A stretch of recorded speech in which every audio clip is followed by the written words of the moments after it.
তোর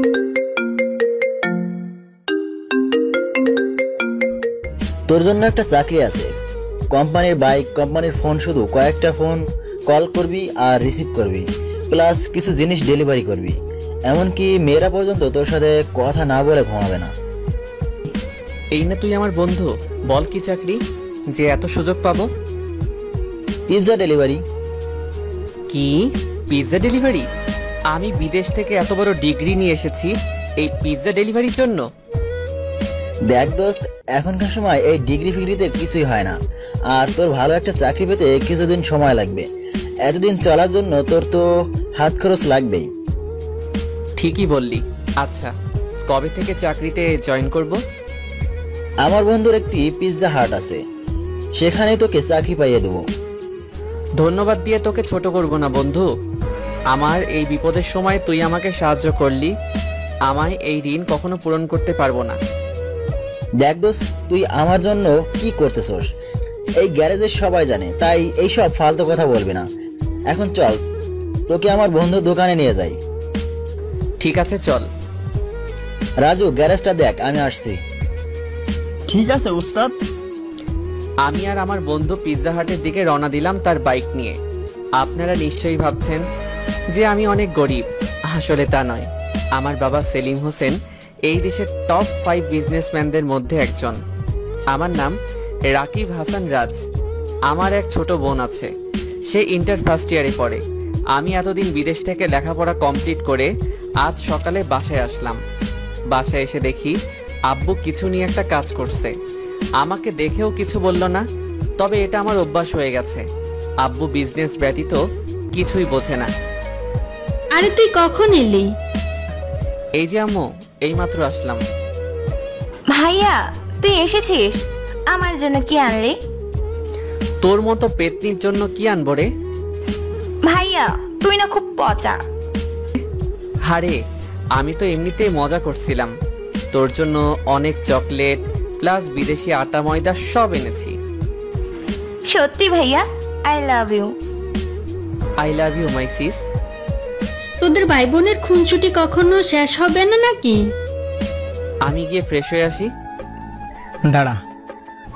আমি পিছনে তাকিয়ে দেখি আব্বু আমাকে ডাকছে। কিছু বলবো আব্বু? তোর শার্টে রক্ত কেন লেগে আছে?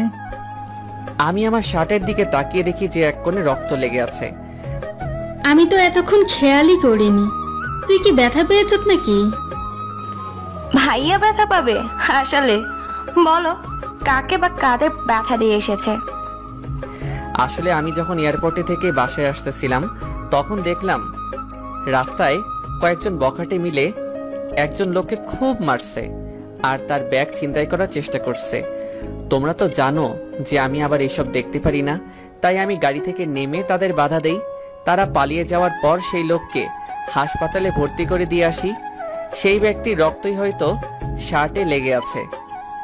ঠিক আছে, যা এখন ফ্রেশ হয়ে নে, সবাই একসাথে দুপুরের খাবার খাবো। ঠিক আছে। এই বলেই আমি আমার রুমে গিয়ে ফ্রেশ হয়ে নিই। তারপর ফ্রেশ হয়ে ডাইনিং টেবিলে গেলাম। সেখানে গিয়ে দেখি সবাই আমার জন্য অপেক্ষা করছে। আমি আব্বুর বিপরীত পাশের চেয়ারে বসলাম।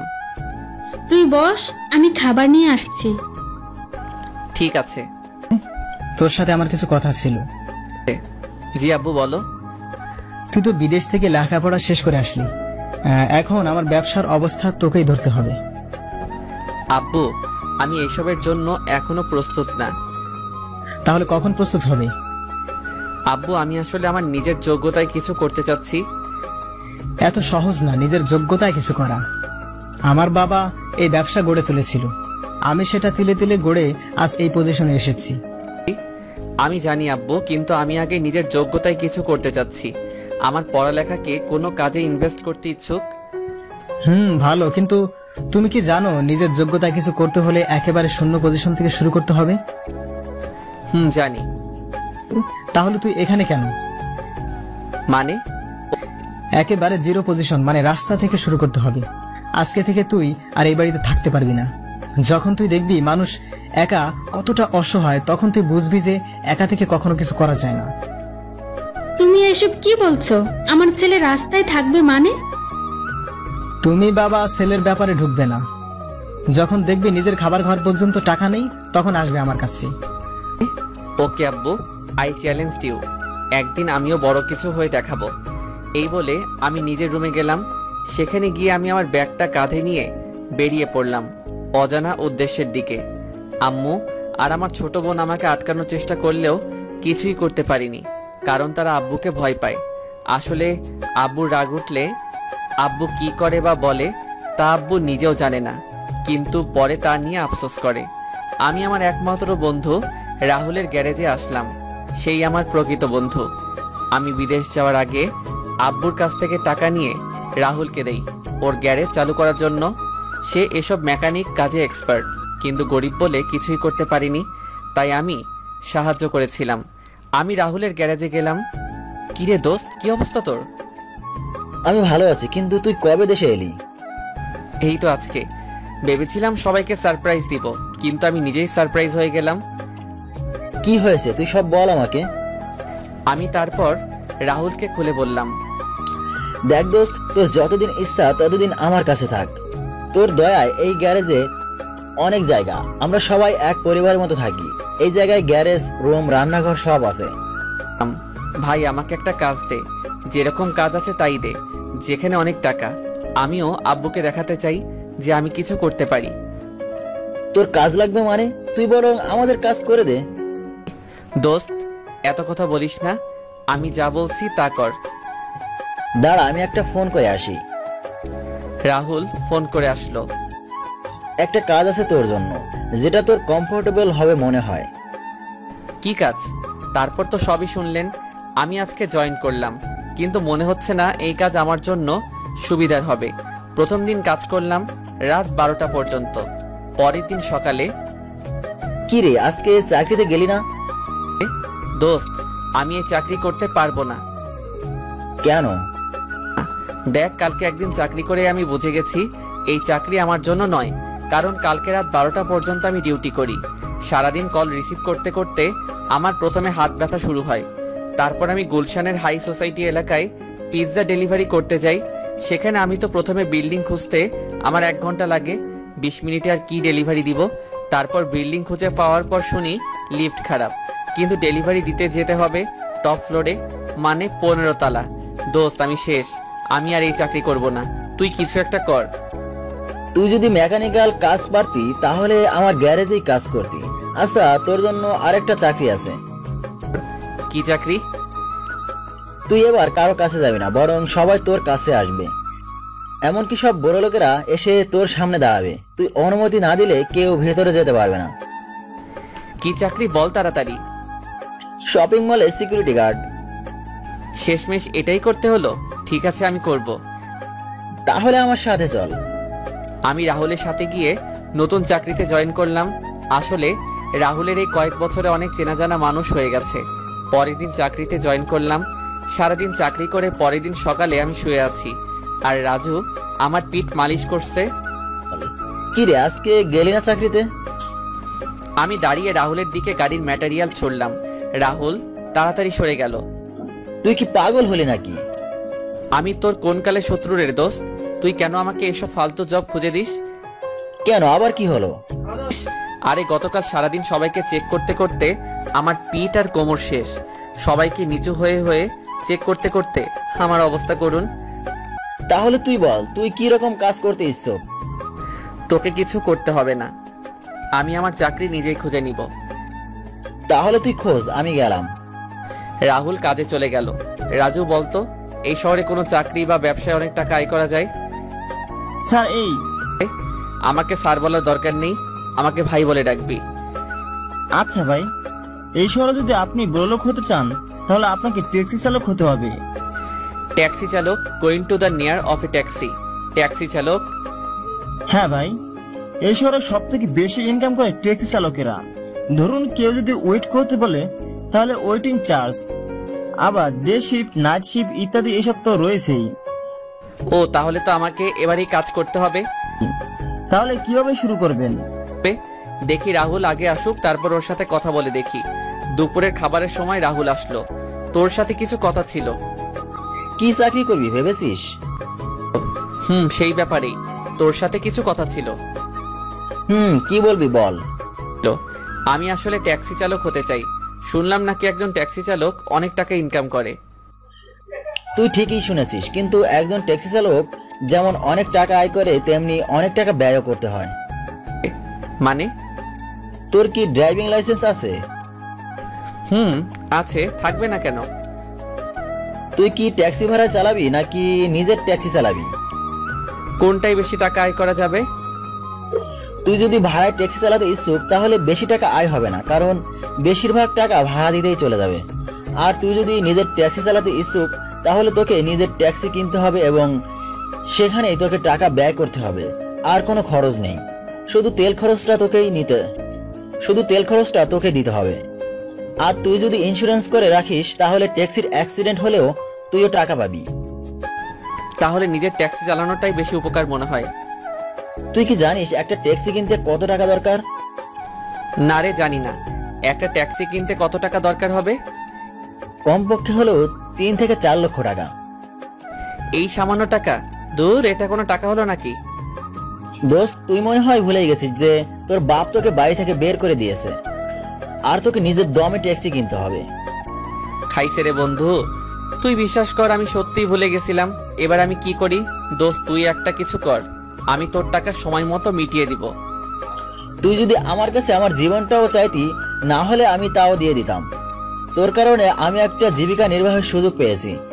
কিন্তু দোস্ত, আমার কাছে এখন এত টাকা ক্যাশ নাই, আর যা আছে তাতে চলবে না। সমস্যা নেই, অ্যাকাউন্টে যা আছে তাতেই হয়ে যাবে। কিন্তু উস্তাদ, সেটা তো... চুপ কর। না রাজু, তুই চুপ করবি না। কি হয়েছে তুই বল তো আমাকে। ভাই, আসলে এই গ্যারেজের পিছনের দিকটা একেবারে ভেঙে গেছে, আর সেই দিকটা মেরামত করতে অনেক টাকা দরকার। তাই ওস্তাদ ভেবেছিল যে অ্যাকাউন্টে যা টাকা আছে তা দিয়ে মেরামত হয়ে যাবে। রাহুল, রাজু যা বলছে তা কি সত্যি? আরে ছাড় না, এই গ্যারেজ তোর দান। আমার সবকিছু দিয়ে দিলেও আমার কিছু যায় আসে না, আর আমি গ্যারেজটা মেরামত পরেও করতে পারবো। না দোস্ত, এটা হয় না। তুই তোর অ্যাকাউন্ট থেকে একটা টাকাও খরচ করবি না। তাহলে ট্যাক্সি কিনবি কোথা থেকে? দরকার হলে ব্যাংক থেকে লোন নিব। গুড আইডিয়া, কিন্তু লোন নিতে গেলে কিছু তো বন্ধক রাখতে হয়। সেটা দেখা যাবে। এখন তুই রেডি হয়ে নে, আমি আর তুই ব্যাংকে যাব। ঠিক আছে, চল। তারপর আমি আর রাহুল মিলে ব্যাংকে গেলাম। সেখানে গিয়ে ব্যাংকের ম্যানেজারের সাথে যোগাযোগ করলাম। দেখুন মিস্টার রাকিব, আপনার কোয়ালিফিকেশন অনেক হাই লেভেলের, কিন্তু আপনি যে অ্যামাউন্ট লোনের জন্য অ্যাপ্লাই করেছেন আর যে কাজে অ্যামাউন্টটা ব্যয় করবেন সেটা মানানসই না। মানে আপনার শিক্ষাগত যোগ্যতা অন্য লেভেলের, আর এই হিসাবে আপনি যদি ট্যাক্সির জন্য ব্যাংক থেকে লোনের জন্য অ্যাপ্লাই করেন তাহলে এই অ্যামাউন্ট আমরা দিতে পারবো না, কারণ একটা ট্যাক্সি থেকে এই অ্যামাউন্ট আমাদের ব্যাংকের হিসাবের খাতের সাথে মানানসই না। তাহলে আপনি আমাদের লোন দিবেন না? দেখুন, আপনারা যদি কোনো কিছু বন্ধক রাখতে চান আর সেটা যদি আপনাদের লোনের অ্যামাউন্টের সাথে সমান হয় তাহলে আপনার লোন পাস হবে, আর না হলে ইউ মে গো নাও। কিন্তু আমার কাছে তো এমন কিছুই নেই যা বন্ধক রেখে এত বড় অ্যামাউন্টের লোন নিব। তাহলে আপনারা অন্য জায়গায় চেষ্টা করতে পারেন, কিন্তু আমার মতে সবাই একই কথা বলবে, কারণ ব্যাংক পলিসি এমনই হয়। তারপর আমি আর রাহুল মিলে আরো 3টা ব্যাংকে গেলাম, কিন্তু সবাই একই কথা বলেছে। রাত হয়ে এসেছে, তাই আমরা দুইজন গ্যারেজে চলে আসলাম। সকালে যখন আবার বের হব তখন... দেখ দোস্ত, আমরা অনেক ব্যাংকে ঘুরছি, কিন্তু কেউ আমাদের লোন পাস করবে না। কিছু একটা বন্ধক রাখতেই হবে। আমি জানি বন্ধু, কিন্তু তুই তো জানিস যে আমার কাছে এমন কিছুই নেই যা বন্ধক রেখে আমি লোন আনবো। তোর কাছে নেই, কিন্তু আমার কাছে তো আছে। মানেটা হলো আমি আমার এই গ্যারেজটা বন্ধক রাখবো। তুই পাগল হলি নাকি? এই গ্যারেজটা তোর ছোটবেলার স্বপ্ন, আর তুই আজকে তোর স্বপ্ন এইভাবে ভেঙে দিবি? এই গ্যারেজটাও যে তোরই অবদান। এখন যদি তুই আমার থেকে হেল্প না নেস তাহলে তুই আমাকে আর বন্ধু বলে ডাকবি না। সবাই বলে টাকা দিয়ে সব সম্পর্ক টিকে থাকে, কিন্তু বন্ধুত্ব টিকে থাকে ভালোবাসা দিয়ে, আর সেটা তুই আজকে প্রমাণ করে দিলি। কথাটা বলেই আমি রাহুলকে জড়িয়ে ধরলাম। হয়েছে, এখন আমাকে স্যার ব্যাংকেও যেতে হবে। চল। আমাকে ফ্রেন্ড রিকোয়েস্টের সাথে মেসেজও দিতে হবে, না হলে রিকোয়েস্ট অ্যাকসেপ্ট হবে না। ফাও রিকোয়েস্ট দিয়ে লাভ নাই। তারপর আমি আর রাহুল মিলে অন্য একটা ব্যাংকে গেলাম। সেখানে গিয়ে ব্যাংকের ম্যানেজারের কেবিনে গেলাম। ম্যানেজার অন্যদিকে ঘুরে ফাইল দেখেছিল, তাই আমি তার মুখও দেখতে পাইনি। স্যার, আপনাদের ব্যাংকে একটা লোনের জন্য অ্যাপ্লাই করতে চাই। ব্যাংকের ম্যানেজার ফাইলে রেখে যখন আমাদের দিকে ঘুরে তাকায়, তখন আমি ম্যানেজারকে দেখে অনেক অবাক হয়ে যাই, কারণ এটা সেই লোক যাকে আমি এয়ারপোর্ট থেকে ফেরার পথে বাঁচিয়েছিলাম। সেও আমাকে দেখে অবাক হয়েছে, এটা তার মুখ দেখলেই বোঝা যাচ্ছে। আরে ভাই, আপনি? ম্যানেজার, আপনি কি রাকিবকে চেনেন নাকি? আরে তোকে ওই দিন বললাম না যে এয়ারপোর্ট থেকে আসার সময় এক লোককে ছিনতাইকারীর হাত থেকে বাঁচিয়েছিলাম, এই সেই লোক। ওহ, সেদিন আমি ব্যাংকের টাকা নিয়ে হেড লকারে যাচ্ছিলাম। সেদিন যদি আপনি আমাকে রক্ষা করতেন তাহলে আমার চাকরিটাই হয়তো আর থাকতো না। বাদ দেন বিষয়টা, সেটা তো আমার মানবিক দায়িত্ব ছিল। আপনারা এখানে কি করে, কোনো কাজের জন্য এসেছেন? হ্যাঁ, আসলে আমার একটা ট্যাক্সি কেনার জন্য 3 লক্ষ টাকা লোনের দরকার, কিন্তু সব ব্যাংক আমাদের না বলে দিয়েছে, কারণ আমাদের কাছে তেমন কোনো জিনিস নেই যা আমরা বন্ধক দিয়ে লোন উঠাতে পারি। এটা কোনো ব্যাপার না, আমি আপনার লোন পাস করিয়ে দেব। কিন্তু কোনো গ্যারান্টি ছাড়াই আমাকে লোন দিয়ে দিবেন? যে ব্যক্তি একজন অচেনা মানুষের জীবন বাঁচাতে নিজের জীবন রিস্ক রেখে সে আর যাই করুক না কেন, কোনো ঠকবাজ হবে না। আপনি শুধু এই ফর্ম আর কিছু কাগজের সাইন করে দিন, তাহলে আগামীকালের মধ্যে আপনার লোন পাস হয়ে যাবে। কি বলে যে আপনাকে ধন্যবাদ দিব আমি জানি না। আপনি আমার যত উপকার করেছেন তার বিচারে আমার উপকার একেবারেই ছোট। আপনি শুধু লোন সময় মতো পরিশোধ করে দিবেন। সেটা নিয়ে টেনশন করবেন না, আমি সময় মতো সব লোন পরিশোধ করে দিব। তারপর আমি আর রাহুল ব্যাংক থেকে গ্যারেজে ফিরে আসলাম। দেখলি তো, ভালো মানুষের সাথে সবসময় ভালোই হয়। তুই একেবারে ঠিক কথা বললি। আবার এই দিক থেকে তোর গ্যারেজটা বেঁচে গেল। তাও ঠিক। পরের দিন সকালে আমি আর রাহুল ব্যাংক থেকে টাকাটা নিয়ে শোরুমে চলে গেলাম। তারপর রাহুল গাড়ির কোয়ালিটি চেক করে একটা উন্নত মানের কম দামি ট্যাক্সি প্রায় 3 লক্ষ টাকার মতো কিনে দিল। তারপর রাহুল আমার রেজিস্ট্রেশন আর সাথে যা কাগজপত্র আছে তা সব ঠিক করে দিল। আমার গাড়িটা ট্যাক্সি বললে ভুল হবে, ক্যাবের মতো। অনলাইন ওয়েবসাইটে আমার অ্যাকাউন্ট খুলেছি, এখন যে কেউ আমাকে মানে আমার ট্যাক্সিকে অনলাইনে বুকিং করতে পারবে। আমি একটা নতুন সিম নিয়েছি, সেখানে শুধু বিজনেসের ব্যাপারে কথা বলবো। প্রথম দিন ট্যাক্সি স্ট্যান্ডে গেলাম, প্রায় 2 ঘন্টা হয়ে গেল, কোনো প্যাসেঞ্জার নেই। এখন বুঝতেছি যে টাকা ইনকাম করা অনেক কষ্টের ব্যাপার। হঠাৎ একজন ছেলে প্যাসেঞ্জার আসলো, বয়স 30-এর মতো হবে। ভাই, কলেজে যাবেন? যাবো তো, উঠেন। তারপর প্যাসেঞ্জারকে ভার্সিটিতে রেখে আসলাম। এইভাবে প্রথম দিনে মোট 4 জন প্যাসেঞ্জার আমার ট্যাক্সিতে উঠেছে। সন্ধ্যার দিকে গ্যারেজে ফিরে আসলাম। না রে, সারাদিনে মাত্র 4 জন প্যাসেঞ্জার পেয়েছি, আর সারাদিনের ইনকাম মাত্র 670 টাকা। চিন্তা করিস না, আস্তে আস্তে সব ঠিক হয়ে যাবে। তাই যেন হয়। আমাদের কথা বলার সময় হঠাৎ আমার ফোন বাজা শুরু করলো। কিরে, কে ফোন দিল? বাসা থেকে নাকি? না, আমি তো আমার আগের সিম ডিঅ্যাক্টিভেট করে ফেলেছি আর নতুন সিম নিয়েছি, যেটা অনলাইনে বুকিং এর জন্য। তাহলে মনে হয় কোনো প্যাসেঞ্জারের ফোন, তাড়াতাড়ি তোল। কিন্তু আমি আজ অনেক ক্লান্ত, তাই আজকাল কোথাও যেতে পারবো না। আরে হাদারাম, নাইট শিফটে অনেক টাকা আসে, সাধারণ চার্জের থেকে 3 গুণ টাকা বেশি। তারপর আমি কলটা রিসিভ করলাম, আর ওই পাশ থেকে একটা মেয়ের কণ্ঠ শুনতে পেলাম। হ্যালো, আমার একটা ট্যাক্সি প্রয়োজন। কিন্তু এখন তো রাত 8টা বাজে আর আমার শরীর অনেক ক্লান্ত। আপনি অন্য কোনো ট্যাক্সির ব্যবস্থা করুন। আপনি যত টাকা চান দেব, তাও প্লিজ আসুন। ঠিক আছে, অ্যাড্রেসটা বলুন। আসলে টাকার কথা শুনে রাজি হয়ে গেলাম। আপনি এঞ্জেল নাইট ক্লাবে চলে আসুন। ঠিক আছে, আধা ঘন্টার মধ্যে আসতেছি। এই বলে আমি রাহুলকে বিদায় জানিয়ে অ্যাঞ্জেল নাইট ক্লাবের উদ্দেশ্যে বেরিয়ে পড়লাম। আরও একটা কথা, আপনারা হয়তো ভাবছেন যে আমি বিদেশে থেকেও এই দেশের রাস্তাঘাট কিভাবে চিনি। আসলে আমার ড্রাইভিং এক্সপিরিয়েন্স আছে, সাথে আমার ট্যাক্সিতে জিপিএস সিস্টেম লাগানো আছে, যার ফলে আমার রাস্তাঘাট চিনতে কোনো সমস্যা হয় না। আমি অ্যাঞ্জেল নাইট ক্লাবে পৌঁছাতে পৌঁছাতে রাত প্রায় 10টা বেজে গেল। আমি সেই মেয়েকে আবার ফোন দিলাম তিনি কোথায় আছে তা জানার জন্য। হ্যালো ম্যাম, আপনি কোথায়? আমি তো ক্লাবে পৌঁছে গেছি। হ্যাঁ, ক্লাবের দরজার কাছে আসুন। ঠিক আছে। ফোনটা রেখে আমি ক্লাবের দরজার কাছে গেলাম। সেখানে গিয়ে দেখি এক রূপসী কন্যা বসে আছে, কিন্তু ফুল মাতাল হয়ে। আমি বুঝে গেলাম এই সেই মেয়ে যে আমাকে ফোন করেছিল।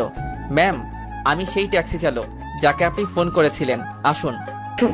আমি ট্যাক্সিতে কিভাবে যাব? দেখতেছো না আমার অবস্থা, আমাকে নিয়ে চলুন। ঠিক আছে, চলুন। তারপর আমি মেয়েটাকে ধরে ধরে আমার ট্যাক্সির কাছে নিয়ে গেলাম, তাকে আমার পাশে বসালাম। আমি ড্রাইভিং সিটে গিয়ে বসলাম। ম্যাম, এখন বলুন কোথায় যাবেন? যেখানে ইচ্ছে সেখানে নিয়ে যাও। ম্যাম, এত রাতে ফাইজলামি করবেন না, প্লিজ বলুন কোথায় যাবেন। পার্ক স্ট্রিটে নিয়ে চলুন। ঠিক আছে। তারপর মেয়েটাকে নিয়ে পার্ক স্ট্রিটে যাওয়ার জন্য গাড়ি চালানো শুরু করলাম। তোমার পাশে একটা হট মেয়ে বসে আছে আর তুমি সুযোগ নিচ্ছ না। ম্যাম, আপনি ফুল মাতাল হয়ে গেছেন। কি বলতেছেন আপনি নিজেই জানেন না? আমি তোমার মতো এত হ্যান্ডসাম স্টাইলিশ ট্যাক্সি চালক কখনো দেখিনি। Thanks ma'am. আসলে আমি আমার জামা কাপড় নিয়েই বাসা থেকে বের হয়েছিলাম, আর আমি সবসময় স্টাইলিশ থাকতে পছন্দ করি। কিছুক্ষণ পর ম্যাম, আমরা পার্ক স্ট্রিটে পৌঁছে গেছি। এখন কোন দিকে যাব? ম্যাম, কোথায় যাব? এবারও উত্তর না পাওয়ায় আমি ম্যামের দিকে তাকালাম। আমি মেয়েটার দিকে তাকিয়ে পুরো 440 ভোল্টের শক খেলাম, কারণ আমি তাকিয়ে দেখি সে ঘুমিয়ে পড়েছে। আমি ভয় পেয়ে গেলাম, কারণ আমি জানি কেউ যদি নেশা করে ঘুমায় তাহলে তার ঘুম ভাঙতে 10 ঘন্টার মতো সময় লাগবে। এখন আমি কি করি? দেখি মেয়েটার পার্সে কোনো ঠিকানা পাওয়া যায় কিনা। মেয়েটার পার্স থেকে একটা আইডি কার্ড পেলাম, যেখানে দেখলাম মেয়েটার নাম সোনালিকা, গল্পের নায়িকা, আর মেয়েটি কলেজে ইন্টার ফাইনাল ইয়ারে পড়ে। এখন আমি কি করি, মাথায় তো কিছুই ঢুকছে না। রাত 1টা বেজে গেছে। এত রাতে এভাবে একটা মেয়ের সাথে থাকলে আমার জন্য ভালো হবে না। আমি মেয়েটাকে নিচ থেকে উপর পর্যন্ত একবার দেখলাম। দেখেই বোঝা যাচ্ছে মেয়েটা বড় লোকের মেয়ে। মনে হচ্ছে কোনো পার্টি থেকে মাতাল হয়ে এসেছে। একেবারে শর্ট ড্রেস পরেছে, হাঁটুর উপর পর্যন্ত ড্রেস উঠেছে। যে কেউ এভাবে একটি মেয়েকে দেখলে নিজের উপর কন্ট্রোল হারিয়ে ফেলবে। না না, আমি কি ভাবছি, কিন্তু আমি তো এক ঘোরের মধ্যে চলে গেছি। আমি মেয়েটার দিকে এগোতে লাগলাম। মেয়েটার ঠোঁটের কাছে গিয়ে আবার ফিরে আসলাম। নিজেকে নিজে 2টা থাপ্পড় দিলাম এইসব উল্টাপাল্টা চিন্তা ভাবনার জন্য। আমি সোনালিকার পার্স থেকে ওর মোবাইলটা বের করলাম, যদি কারোর সাথে যোগাযোগ করতে পারি। কিন্তু না, এটাতেও কোনো কাজ হলো না। মোবাইলের ব্যাটারি 0%। এখন নিজের উপর রাগ হচ্ছে, কেন আমি এই জায়গায় আসলাম। কথায় আছে না, অতি লোভে তাঁতি নষ্ট। ঠিক সেই মুহূর্তে আমার কানে পুলিশের গাড়ির আওয়াজ শুনতে পেলাম। আমার মাথায় একটা আইডিয়া আসলো, সাথে সাথে আমার মুখে হাসি ফুটে উঠলো। সকালবেলা সোনালিকার ঘুম ভাঙছে। সে তার উপর একটা জ্যাকেট দেখতে পেল। সে একটু নড়তেই বেঞ্চ থেকে পড়ে গেল। আউচ, কি ব্যথা! সোনালিকার কথা শুনে একটা লেডি কনস্টেবল আসলো। ঘুম ভাঙলো মহারানীর? আমি এখন কোথায়? কোথায় আবার? জেলে? জেলে মানে? আমি জেলে কি করছি? কিছু করনি মানে? এত ড্রিঙ্ক কি কেউ করে? আসলে আমি ড্রিঙ্ক করি না, কিন্তু গতকাল আমার ফ্রেন্ডের বার্থডে পার্টিতে বন্ধুরা মিলে জোর করে ড্রিঙ্ক করিয়ে দেয়। ভাগ্য ভালো ছিল যে তোমার ট্যাক্সি চালক সৎ আর নিষ্ঠাবান ছিল, তাই সে তোমাকে আমাদের কাছে রেখে যায় আর তার জ্যাকেট তোমার উপরে দিয়ে যায়। এরকম ড্রেস কি কেউ পরে? কাল যদি অন্য কেউ থাকতো আর তার নিয়ত যদি খারাপ থাকতো, তাহলে এতক্ষণ আমরা তোমাকে খুঁজতাম আর তোমার জামা কাপড়বিহীন দেহ রাস্তার মোড়ে পড়ে থাকতো। আসলে আমি এইসব ড্রেস পরি না, কিন্তু বার্থডে পার্টিতে সব বন্ধুরা জোর করায় এই ড্রেস পরেছি। ঠিক আছে, এই নাও তোমার মোবাইল আর পার্স। ধন্যবাদ। ধন্যবাদ তো তোমার সেই ট্যাক্সি চালককে দেওয়া উচিত, যে তোমাকে এখানে নিয়ে এসেছে। আমি তাকে কোথায় পাবো? তা আমি কি করে জানবো? ও। তারপর সোনালিকা তার মোবাইল আর পার্স আর আমার জ্যাকেট সাথে নিয়ে থানা থেকে বের হয়ে গেল।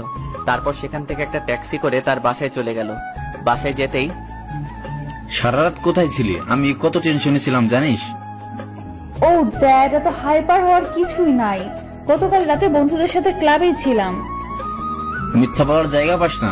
আমি তোর সব বন্ধুকে ফোন করেছিলাম, কিন্তু তারা সবাই বলল তুই রাত 11টার দিকে ক্লাব থেকে বের হয়ে গিয়েছিস। Dad, sorry for telling lie. আচ্ছা, গতকাল হয়েছিলটা কি? তারপর সোনালিকা তার আব্বুকে গতকালের সব ঘটনা খুলে বলল। আমার এত আদরের মেয়ে সারা রাত জেলে কাটিয়েছে। Dad, why are you angry? গতকাল তো আমার ভাগ্য ভালো ছিল বলেই এত সৎ একজন ড্রাইভার পেয়েছি যে আমাকে নিরাপদে থানায় রেখে এসেছে। তাও ঠিক, গতকাল যদি আমার গাড়িটা নিয়ে যেতি তাহলে এই সমস্যা আর হতো না। Dad, I am sorry. ঠিক আছে, এখন গিয়ে ফিরে শুয়ে নাও। Okay dad. সোনালিকার ব্যাপারে তো আপনাদের কিছু বলাই হয়নি। সে হলো এই দেশের অন্যতম বিজনেসম্যান রফিক সাহেবের মেয়ে। তার মা ছোটবেলায় মারা গিয়েছিল। আমার বাবার থেকে রফিক সাহেবেরা অনেক নিম্ন স্তরের বড়লোক। সোনালিকার বাবার ভালোবাসায় আর টাকায় মোটামুটি অহংকার হলেও মনটা ভালো। তার যখন রাগ উঠে যায় তখন সে অহংকারী আর বদ মেজাজি হয়ে যায়। সোনালিকা তার রুমে গিয়ে ফ্রেশ হয়ে নিল আর আমার জ্যাকেটটা সুন্দর করে দেখতে লাগলো আর ভাবতে লাগলো যে করি হোক আমাকে খুঁজে বের করবে আর ধন্যবাদ দিবে। আমার যতটুকু মনে আছে ট্যাক্সি চালক খুব স্টাইলিশ এবং হ্যান্ডসাম ছিল। তাকে খুঁজে তার জ্যাকেটটা ফিরিয়ে দিতে হবে, সাথে ধন্যবাদ দিতে হবে, তার ভাড়াটাও দিতে হবে। কিন্তু সে আমার যত বড় হেল্প করেছে তার সামনে আমার সব সম্পত্তি দিলেও তার হিসাব মিটবে না। এইদিকে আমি আমার ট্যাক্সিতে করে প্যাসেঞ্জারদের তাদের গন্তব্যে পৌঁছে দিচ্ছি। আমি আজকে সন্ধ্যার মধ্যেই গ্যারেজে ফিরে গেলাম। কি রে, আজকে এত তাড়াতাড়ি ফিরে এলি যে? আজকে ভালো লাগছে না তাই তাড়াতাড়ি চলে আসলাম। ভাইয়ের শরীর কি খারাপ নাকি? না রে, এমনি চলে আসলাম। আসলে গতকাল দেরি করে এসেছিলাম তাই আজকে তাড়াতাড়ি চলে আসলাম। হ্যাঁ, এই কথাটাই তোকে জিজ্ঞেস করব বলে আর করা হয়নি। তুই কাল রাত 2টার দিকে কোথা থেকে এলি, আবার খালি হাতে? তারপর আমি রাহুলকে গতকালকের ব্যাপারে সব খুলে বললাম। তোর লাভই তো হলো না, বরং আরো ক্ষতি হয়ে গেল। তোর এত দামি আর শখের জ্যাকেটটা একটা অচেনা মেয়েকে দিয়ে দিলি। তাহলে কি করতাম? যে শর্ট ড্রেস পরেছিল তাতে তাকে পুলিশ স্টেশনে রেখে আসতেও আমার কেমন যেন অস্বস্তি লাগছিল। তারপর যে ঠান্ডা পড়েছে তাই তার উপরে আমার জ্যাকেটটা দিয়ে এসেছিলাম। তারপর কি কোনো খোঁজ খবর নিয়েছিলি? থানায় গিয়েছিলাম কিন্তু মেয়েটা ছিল না। তাহলে মেয়েরা তোমাকে ধন্যবাদ না দিয়ে চলে গেল? কত বড় অকৃতজ্ঞ মেয়ে, ভেবে দেখো। না রে রাজু, মেয়েটা আমার ব্যাপারে খোঁজ নিয়েছিল কিন্তু কোনো খোঁজ পাইনি। ঠিক আছে, এখন গিয়ে ফ্রেশ হয়ে শুয়ে পড়, রাতে ডিনারের সময় ডাকবো তোকে। ঠিক আছে। তারপর আমি ফ্রেশ হয়ে শুয়ে পড়লাম। রাতে রাজু এসে ডেকে যায় ডিনারের জন্য। আমি ডিনার করে ঘুমিয়ে পড়ি। পরের দিন আমি আবার সময় মতো ট্যাক্সি স্ট্যান্ডে চলে যাই।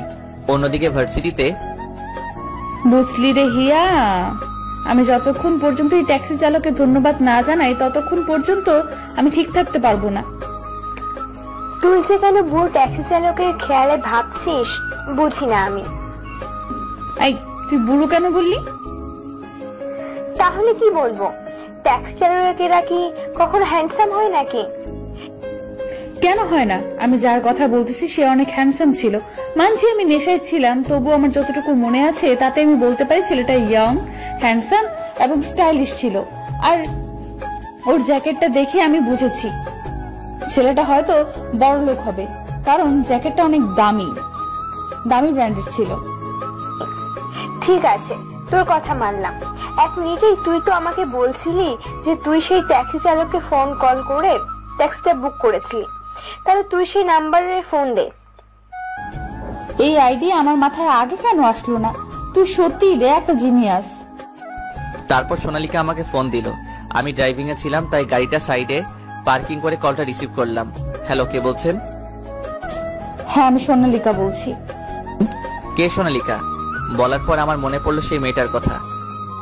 আমি হলাম সেই মেয়ে যাকে আপনি আমাকে মাতাল অবস্থায় লেডি কনস্টেবলের কাছে সেফলি রেখে এসেছিলেন। ও হ্যাঁ, মনে পড়েছে। তা বলুন, কি খবর আপনার? আসলে আমি সরি, সেদিন আপনি আমার জন্য আপত্তিকর পরিস্থিতিতে পড়েছিলেন। না না, ড্রিঙ্কস করলে এরকম হয়। তারপরও আমার নিজের উপর গিল্টি ফিল হচ্ছে। আমি আপনার সাথে দেখা করতে চাই। কেন? আমার সাথে দেখা কেন করবেন? আসলে আপনাকে ধন্যবাদ দেওয়ার ছিল, আর আপনার জ্যাকেটটাও আমার কাছে আছে। ঠিক আছে, কোথায় দেখা করবেন বলেন। আর আপনি বলেন কোথায় আসবো? আপনি এই ট্যাক্সি স্ট্যান্ডে চলে আসুন এখন। ঠিক আছে, কিন্তু আমি আপনাকে চিনব কিভাবে? আমার তো আপনার চেহারা ঠিক মনে নেই। সমস্যা নেই, আমার আপনার চেহারা ঠিকই মনে আছে। ঠিক আছে, আমি আসতেছি। ওকে। কল রেখে আমি স্ট্যান্ডের দিকে রওনা দিলাম। এমন সময় রাস্তায় দুইজন দম্পতিকে দেখতে পেলাম। মনে হলো মেয়েটা প্রেগনেন্ট। তারা হাত দিয়ে আমার ট্যাক্সিকে থামার জন্য বলছে। আমি ট্যাক্সি তাদের সামনে থামালাম। প্লিজ আমাদের সিটি হাসপাতালে নিয়ে চলুন, আমার বউ প্রেগনেন্ট, অনেক সিরিয়াস কন্ডিশন। ঠিক আছে, চলুন। আসলে আজকে না বললে মানবতার হার হতো। তারপর তাদেরকে হাসপাতালে নিয়ে যেতে যেতে অনেকটা দেরি হয়ে যাচ্ছে। আর এদিকে সোনালিকা আর হিয়া দাঁড়িয়ে আছে। তারা আমার ব্যাপারে খোঁজ নিচ্ছে, কিন্তু কেউ আমার ব্যাপারে বলতে পারছে না, কারণ আমি নতুন, আমার সম্পর্কে কেউ জানে না। সোনালিকা আমাকে ফোন দিচ্ছে বারবার, কিন্তু আমার এখন হাসপাতালে যাওয়া অনেক জরুরি। কি রে, আর আসবে না মনে হয়? তোর ট্যাক্সি চালক চলে যায়। না রে, আর একটু অপেক্ষা করি, তারপর যাব। হয়তো কোনো সমস্যায় পড়েছে, তাই আসতে দেরি হচ্ছে। হতে পারে, ঠিক আছে, অপেক্ষা করি। আমি তাদেরকে হাসপাতালে পৌঁছে দিয়ে স্ট্যান্ডের দিকে রওনা দিলাম। আমি স্ট্যান্ডের সামনে গাড়িটা পার্ক করলাম। আমি মোবাইলে দেখি মোট 35টা মিসড কল। কলের টাইম দেখে বোঝা যাচ্ছে প্রায় 1 ঘন্টা ধরে কল করেছে মেয়েটি। আমি সামনে তাকিয়ে দেখলাম 2টা মেয়ে দাঁড়িয়ে আছে স্ট্যান্ডে। আমি দেখে চিনতে পেলাম সোনালিকাকে। আমি তাদের সামনে যাওয়ার জন্য রওনা দিলাম। মনে হয় না সে আর আসবে। আমারও মনে হয়, চল এখান থেকে চলে যাই। চল। সোনালিকা চলে যাওয়ার জন্য হাঁটা শুরু করলো। আমি তাদের কাছে যাওয়ার জন্য তাড়াতাড়ি হাঁটা শুরু করলাম। তারা আমার দিকে আসছে। আমি যেই না তাদের সামনে চলে আসলাম, অমনি আমি একটা ইটে হোঁচটকে সোনালিকার উপরে পড়ে গেলাম। আমি সোনালিকার উপর থেকে উঠে ওকে হাত ধরে উঠালাম ওঠার জন্য, কিন্তু সে আমার হাত সরিয়ে নিজে উঠে নিল। সোনালিকা দাঁড়িয়ে আমার গালে ঠাস করে থাপ্পড় দিল। আমি শুধু মাথা নিচু করে আছি, কারণ আমার মাথা এখন গরম হয়ে গেছে। আর আমার মাথা গরম হলে আমি কি করব তা আমি নিজেও জানি না, তাই নিজেকে শান্ত করার চেষ্টা করছি। তোর চোখ নেই নাকি বাড়িতে রেখে এসেছিস? আরে এদের কেয়ারটেকার সম্পর্কে আমরা জানা আছে, সুন্দরী মেয়ে দেখলেই গায়ে পড়তে চায়। তুই ঠিক বলেছিস ইয়া, এখন আমার মাথা গরম হয়ে রয়েছে, তাই এখান থেকে চল, না হলে আমি কি করব আমি নিজেই জানি না। তারপর ওরা 2জন চলে গেল আর আমি হাবলার মতো ওদের যাওয়ার দিকে তাকিয়ে রইলাম। মেয়েটা বলল কি, যেখানে আমার মাথা গরম হওয়ার কথা সেখানে এর বলে মাথা গরম হয়ে গেছে। তারপর আমার মনে হলো কতক্ষণ ধরে মেয়েটা রোদে দাঁড়িয়েছিল, তাই হয়তো রেগে গেছে। আর আমরা মানুষরা যাদের উপর রাগ করি, সেই রাগ তাদের উপর না দেখিয়ে অন্যের দিকে নিজেদের রাগ দেখাই। আমি আর এক মুহূর্ত সেখানে না দাঁড়িয়ে সেখান থেকে চলে গেলাম গ্যারেজে। অন্যদিকে হিয়া, আমার মনে হয় আমি সেই লোকটার সাথে খারাপ ব্যবহার করেছি। তুই ঠিকই করেছিস। তাহলে এখন কি করবি? সেই লোকটা তো আর পাবো না। সেই ট্যাক্সি চালককেই একবার ফোন করে জিজ্ঞেস করে যে আজকে কেন আসলো না। গ্যারেজে শুয়ে শুয়ে ভাবছি যে আজ হলোটা কি। মেয়েটা প্রথমে আমাকে ডাকলো, তারপর নিজেই আবার অপমান করলো। এমন সময় আমার ফোন বাজা শুরু করলো। আমি ফোনটা চেক করে দেখি সোনালিকা ফোন দিচ্ছে। আমি ফোন না ধরে রেখে দেই। সোনালিকা অবিরাম ফোন দিচ্ছেই। আমি বিরক্ত হয়ে ফোন ধরলাম। হ্যালো, কি জন্য ফোন দিতেছেন? আপনি এত রেগে আছেন কেন? রেগে থাকার কথা তো আমার, কারণ আজকে আপনি আমার কথা রাখেননি। আপনি আজ কেন আসলেন না? আমি তো এসেছিলাম, কিন্তু কোনো কিন্তু নয়, কালকে আপনি ক্যাফেটেরিয়ায় আসবেন। কেন আসবো? আবার থাপ্পড় খাওয়ার জন্য? আপনার কথা ঠিক মানে বুঝলাম না। আপনি কখন থাপ্পড় খেলেন? আজকে আপনি ট্যাক্সি স্ট্যান্ডে যাকে থাপ্পড় দিয়েছিলেন সেই লোকটি আমি ছিলাম। কি আপনি ছিলেন? সত্যি বলতে আমি জানতাম না। আসলে আপনি না আসায় আমার মাথায় রাগ উঠে যায়, আর সেই সময় আপনি আমার উপরে পড়ে যান, তাই রাগের মাত্রা আরো বেড়ে যায়। বুঝেছি, আর বলতে হবে না। I am extremely sorry. Please কালকে আমার সাথে দেখা করবেন। ঠিক আছে, আমি কাল যাব বলে আমি ফোনটা কেটে দিলাম। আমি ফোন রেখে দেখে আমার সামনে রাহুল দাঁড়িয়ে আছে। কি রে, কিছু বলবি? তুই এখন কার সাথে কথা বললি? কার সাথে আবার? প্যাসেঞ্জারের সাথে? না না, তুই আমাকে মিথ্যা বলতেছিস। আমি শুনেছি কাল কোথাও একটা যাবি, অপর পাশের ব্যক্তির সাথে। ক্যাফেটেরিয়াতে যাব সোনালিকার সাথে দেখা করতে। এই সোনালিকাটা আবার কে? আরে সেদিন বললাম না, ওই মেয়েটার ব্যাপারে, যাকে আমি পুলিশ স্টেশনে রেখে এসেছিলাম। বুঝলাম, কিন্তু সেই মেয়েটার সাথে তোর আবার কিসের কথা? তারপর আমি রাহুলকে আজকে সারাদিনে যা হয়েছে সব বললাম। এই মেয়েটা তোর পিছে কেন পড়েছে? জানি না রে, আমার মনে হয় তোর প্রেমে পড়ে গেছে। আরে সে তো এখনো আমার চেহারাও দেখেনি। তাহলে তুই প্রেম কর মেয়েটার সাথে। এ হয় না রে দোস্ত। কেন হয় না? মেয়েটা কি সুন্দর না? সুন্দর না মানে? একেবারে পরীর মতো সুন্দর। তাহলে তোর প্রবলেমটা কোথায়? আমার লক্ষ্য হলো এখন বড় লোক হওয়া, আর আব্বুকে প্রমাণ করে দেওয়া যে আমিও কিছু হতে পারি। তা তো আমি জানি ভাই, কিন্তু আর কতদিন সিঙ্গেল থাকবি? আমার নিয়ে তোকে ভাবতে হবে না, তুই বল তোর কি খবর? আমার আর কি, আমার আগামী মাসে বিয়ের কথা হবে। তোর বিয়ে হবে আর আমি জানি না? আরে আমি একটা রিলেশনে আছি, আর আব্বু আম্মুকে গ্রাম থেকে তাদের কাছে সামনের মাসে পাঠাবো আমার বিয়ের কথা বলতে। আর তুই তো আমার বিয়ের সব দায়িত্ব নিবি। তুই না থাকলে কি আমার বিয়ে হবে? এখন আমাকে পাম দিচ্ছিস, পরে তো বউ পেয়ে বন্ধুকে ভুলে যাবি। আরে একদম না, তুই হলে আমার জিগারের দোস্ত, তোকে কি করে ভুলতে পারি? তুই থাক, আমার ফোন এসেছে। যা। তারপর ট্যাক্সি নিয়ে আবার বের হলাম। আজকে নাইট শিফট করে মোটা অঙ্কের টাকা হাতে এসেছে। এভাবে যদি কয়েক মাস ভালো করে ইনকাম করতে পারি তাহলে আমার আর অন্য চাকরি করতে হবে না, এই ব্যবসায় সেটেলড হয়ে যাব। পরের দিন সকালে ট্যাক্সি নিয়ে বের হলাম আর বিকালে সোনালিকার বলা ক্যাফেটেরিয়াতে চলে গেলাম। সেখানে গিয়ে সোনালিকাকে ফোন দিলাম। Hello ma'am. হ্যাঁ বলুন, আপনি এখন কোথায়? ক্যাফেটেরিয়ার বাইরেই আছি। আমরা ভেতরে আছি, আপনি চলে আসুন। Okay ma'am. তারপর আমি ক্যাফেটেরিয়ার ভিতরে ঢুকলাম। আশেপাশে তাকিয়ে দেখলাম সোনালিকা ম্যাম আর তার পাশে তার বান্ধবী বসে আছে ক্যাফেটেরিয়ার এক কোণের টেবিলে। সেই দিনের থেকে আজকে বেশি সুন্দর লাগছে ম্যামকে, কিন্তু আমাকে এসব বিষয় দেখলে চলবে না। আমি তাদের কাছে গেলাম। হ্যালো ম্যাম, আমি সেই দিনের ট্যাক্সি চালক। সোনালিকা আর হিয়া আমাকে নিচ থেকে উপর পর্যন্ত চেক আউট করলো, তারপর কথা বলা শুরু করলো। ও আপনি বসেন। Thanks ma'am. এইসব ম্যাম ট্যাম আমার পছন্দ না। আমার নাম সোনালিকা আর এ হলো আমার বান্ধবী হিয়া। আমি রাকিব, একজন সাধারণ ট্যাক্সি চালক। দেখে তো মনে হয় না। মানে? হিয়া বলতে চাচ্ছে যে আপনাকে থুকু মানে আপনি আমাদের থেকে 3-4 বছরের বড়, তাও আমি কি তোমাকে তুমি বলতে পারি? আমি কিছুক্ষণ চুপ থেকে তারপর বললাম, হ্যাঁ কেন নয়। আর আমি কি বলবো? তুই ভাই বলে ডাকিস। এই কথাটা বলার পর হিয়া সোনালিকার দিকে অ্যাংরি লুকে তাকালো আর হিয়া মুচকে মুচকে হাসছে। আপনাদের যা ইচ্ছা বলে ডাকতে পারেন। আসলে হিয়া বলতে চাইছিল যে তোমাকে দেখে এত স্টাইলিশ লাগে যে কোনো ট্যাক্সি চালককে লাগে না। আপনি কি আমাকে এই কথা বলার জন্য ডেকেছেন? আমার কিন্তু অনেক কাজ আছে। আরে না না, আমি তো তোমাকে সেদিনের জন্য ধন্যবাদ জানাতে রেখেছি। সেদিন তুমি না থাকলে যে আমার কি হতো। আরে না না, সেটা আমার একজন মানুষ হিসেবে কর্তব্য ছিল। আর হ্যাঁ, এটা নাও। তারপর সোনালিকা আমাকে আমার জ্যাকেটটা ফেরত দিল। Thanks for it. বাবা তুমি তো অনেক ভালো ইংরেজি বলতে পারো, তা কতটুকু লেখাপড়া করেছো? এদের সত্যি কথা বলা যাবে না। এটা কি হলো বলো? হিয়া তো কিছু একটা জিজ্ঞেস করেছে। আমি আর পড়ালেখা, আমি তো এক ফরেনার স্যারের থেকে 1 মাস ইংরেজি শিখেছি।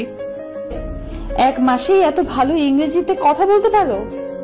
তোমার তো অনেক শার্প মেমোরি দেখছি। জি ম্যাম। আবার ম্যাম? আমাকে সোনালিকা বলে ডাকবে। আর বলো কি খাবে? আপনারাই অর্ডার দেন। তুই অর্ডার দে। রাকিব ভাই কি এইসব খাবারের নাম জানে? এই মেয়েটা দেখি বেশি বেশি কথা বলে। হ্যাঁ তুই থাম না। রাকিব তুমি অর্ডার করো। ঠিক আছে ম্যাম। থুকু সোনালিকা। তারপরে আমি 3 জনের জন্য 3টা ব্ল্যাক কফি আর স্যান্ডউইচ অর্ডার করলাম। খেতে খেতে আমরা কথা বলছিলাম, আসলে একে অপরের সম্পর্কে কথা বলছিলাম। এমন সময় ক্যাফেটেরিয়াতে আমার আব্বু তার বিজনেস ক্লায়েন্টের সাথে এসেছে। আব্বু আমার পিছনের টেবিলে বসায় আমি বুঝতে পারিনি, কিন্তু আব্বু আমার কণ্ঠস্বর ঠিকই চিনতে পেরেছে। সেই দিন আমি বাসা থেকে বের হওয়ার পর আব্বুরও মন খারাপ হয়ে গেছে। ঠিক মতো খায় না, ঘুমায় না। আব্বু ভেবেছিল যে এখন আমাকে বাসায় নিয়ে যাবে, কিন্তু আমাদের কথা শুনে সে কথা মাথা থেকে ঝেড়ে ফেলে দিল। তা রাকিব, তোমার বাসায় কে কে আছে? মা, বাবা আর এক ছোট বোন। তোমার বাবা মা আর বোন কি করে? বোন ইন্টার ফার্স্ট ইয়ারে, আম্মু গৃহিণী আর আব্বু। কথাটা বলেই আমি চুপ হয়ে গেলাম, কারণ এদেরকে সত্যি কথা বলা যাবে না। কি হলো বলো, তোমার আব্বু কি করে? আসলে আব্বু, কথাটা বলে আমি আবার চুপ হয়ে গেলাম, কারণ সামনের দেওয়াল পুরোটা কাচের, আর সেই কাছে আমি দেখতে পাচ্ছি যে আব্বু আমার কথা মন দিয়ে শুনছে। আমার মাথায় এক শয়তানি বুদ্ধি আসলো। আসলে ছোটবেলা থেকে আব্বুকে রাগাতে আমার অনেক ভালো লাগতো। কি হলো বলো? আব্বু আর কি করে, আমার ঘরে বসে বসে খায়, সারাদিন ঘরে বসে থাকে আর নেশা করে। বন্ধুদের সাথে বসে জুয়া খেলে। আর কি বলবো বলো? একটু স্যাড লুকে বললাম, কিন্তু ভিতরে তো আমি হাসছি। আর এইদিকে আব্বু আমার কথা শুনে তেলে বেগুনে জ্বলছে। তাহলে তো তোমার পরিবারের সব চাপ তোমার উপরেই। আমার কথা রাখো, তোমার ভবিষ্যৎ পরিকল্পনা বলো। আমি লন্ডন ক্যামব্রিজ ইউনিভার্সিটি থেকে চান্স পেয়েছি। একটা এক্সাম দিয়েছি, সেই ভার্সিটিতে চান্স পাওয়ার জন্য আগামী সপ্তাহে রেজাল্ট দিবে। দেখি কি হয়। You know what, one of the best varsity this is. আরে রাকিব ভাই, কিভাবে জানলে? জীবনে এই ভার্সিটির নাম শুনেছে নাকি? সন্দেহ। যে ভার্সিটি থেকে গ্রাজুয়েশন করে দেশে ফিরলাম, সেই ভার্সিটির নাম বলে আমি শুনবো না? কি হলো, কি বলছো বিড়বিড় করে? না কিছু না। আসলে আমাকে যেতে হবে, আমার কাজ আছে। আমাদেরও যেতে হবে, অনেক দেরি হয়ে গেছে। তারপর কাউন্টারে গিয়ে বিল দেওয়ার সময় সোনালিকা বিল দিয়ে দিল আমার আগে। এটা কি হলো? কি হলো আবার? না মানে তুমি বিলটা দিলে কেন? আরে সমস্যা নেই, মনে করো সেদিনের ভাড়াটা দিয়ে দিলাম। চালাক আছো। সোনালিকা হেসে দিল। এই মেয়ের হাসি দেখে আমি ক্রাশ খেলাম। এই হাসিটা আমাকে যেন পাগল করে দিচ্ছে। কিভাবে একটা মেয়ে এত সুন্দর করে হাসে? আমি কয়েকজন প্যাসেঞ্জারকে নামিয়ে রাতের দিকে গ্যারেজে চলে গেলাম। আর এইদিকে আব্বু বাসায় গিয়ে, তোমার ছেলে কি কোনোদিনও মানুষ হবে না? কেন, রাকিব আবার কি করেছে? এমনিতেই ছেলেটাকে বাসা থেকে বের করে দিয়েছো। কেমন আছে, কোথায় থাকে, কি করে কিছুই জানি না। কি আর করে মেয়ে পটাচ্ছে? মানে আব্বু, তুমি কি ভাইয়াকে দেখেছো? বলো না আব্বু, বলো না। তারপর আব্বু আজকে সব কথা আম্মু আর রিয়াকে বলল। আম্মু আর রিয়া তো হেসে গড়াগড়ি খাচ্ছে এমন ভাব। এতে হাসার কি আছে বুঝলাম না। আব্বু, ভাইয়া তোমাকে এইবারও বোকা বানিয়ে দিল। মানে? মানেটা হলো রাকিব হয়তো কোনোভাবে তোমাকে দেখে ফেলেছিল, তাই এই কথাটা বলেছে তোমাকে রাগানোর জন্য। তুমি তো জানো রাকিব তোমাকে রাগাতে কত ভালোবাসে। যা, এইবারও বোকা হয়ে গেলাম। ভেবেছিলাম ছেলেটা হয়তো কষ্টে আছে, কিন্তু না, ছেলে তো দিব্যি গার্লফ্রেন্ডের সাথে ক্যাফেটেরিয়াতে বসে আড্ডা দিচ্ছে। তাতে তোমার কি? দেখবে আমার ছেলে একদিন প্রমাণ করে দিবে যে সেও কিছু করতে পারে। রাতে আমি শুয়ে শুয়ে সোনালিকার কথা ভাবছি। না চাইতেও তার ওই মায়াবী মুখ আর তার ভুবন ভোলানো হাসি মাখা মুখ আমার চোখের সামনে ভেসে উঠছে।